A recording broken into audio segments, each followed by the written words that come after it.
Students, how are you all? I hope कि आप सभी बहुत अच्छे होंगे और आप सभी ने जो पिछला चैप्टर है वो अच्छे से कंप्लीट कर लिया होगा. So now let's move into the chapter number 6 and the chapter name is fractional numbers. तो इस चैप्टर में हम फ्रैक्शनल नंबर्स के बारे में जानेंगे. But before starting this chapter, as you can see, warm up exercise is given to you. यहाँ पर आपसे क्वेश्चन दिया गया है, when we divide a thing into two equal parts, we say each part has 1/2 and write it as 1/2 half. Okay, जब हम divide करते हैं एक चीज को दो इक्वल पार्ट्स में, तो हर एक पार्ट को हम कैसे फॉर्म में लिखते हैं? 1/2 फॉर्म में लिखते हैं, या उसे बोलते हैं 1/2. Okay, half is also 1/2 is also called half. 1/2 को हम हाफ भी बोलते हैं.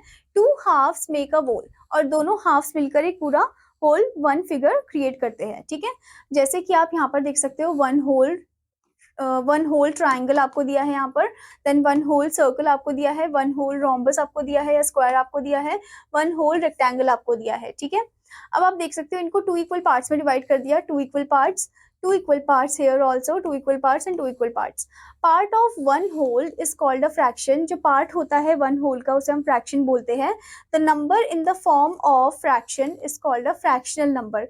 मतलब कि जो नंबर फ्रैक्शन के फॉर्म में होता है उसे हम फ्रैक्शनल नंबर बोलते हैं. ठीक है students, now let's move into the first exercise, exercise 6A.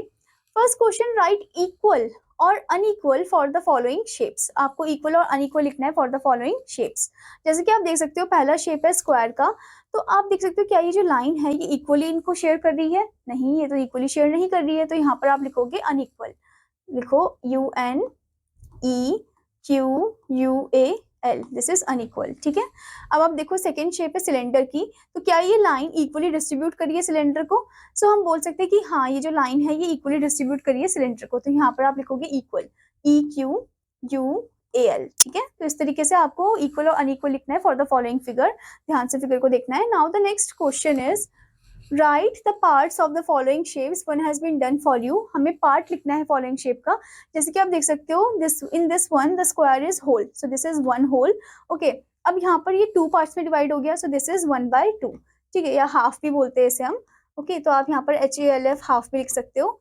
Now next thing is, यहाँ पर अगर आप ध्यान से देखो, सिर्फ इतना ही पार्ट शेड हुआ है. अगर हम स्क्वायर को 4 पार्ट्स में डिवाइड कर दें, तो 4 में से सिर्फ एक पार्ट शेड हुआ है, तो इसे हम लिखेंगे 1/4. और इसे आप कैसे लिखोगे? वर्ड की फॉर्म में 1/4. ठीक है, 1/4, FOURTH. ओके स्टूडेंट्स, ऐसे ही स्टूडेंट आपको बाकी ये क्वेश्चन भी करने हैं. ठीक है, सेम इसी तरीके से. Now the next question is, colour the parts of the following figure as shown in fraction. आपको कलर करना है फॉलोइंग फिगर को as shown in the fraction. जैसे कि आपको फर्स्ट में दिया है 1/3. तो 1/3 का मतलब है कि आपको क्या करना है? आपको यहाँ पर 3 रोज दिए गए हैं ना. ठीक है, तो उसमें से आप 1 रो को पूरा शेड कर दोगे. ठीक है, सो आप यहाँ पर पूरे 1 रो को शेड कर दोगे. Okay, now next one is 1/4.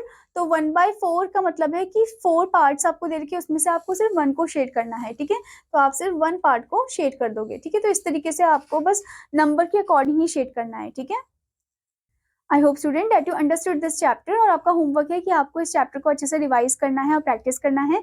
Now I will meet you in another class. Students take care, bye bye.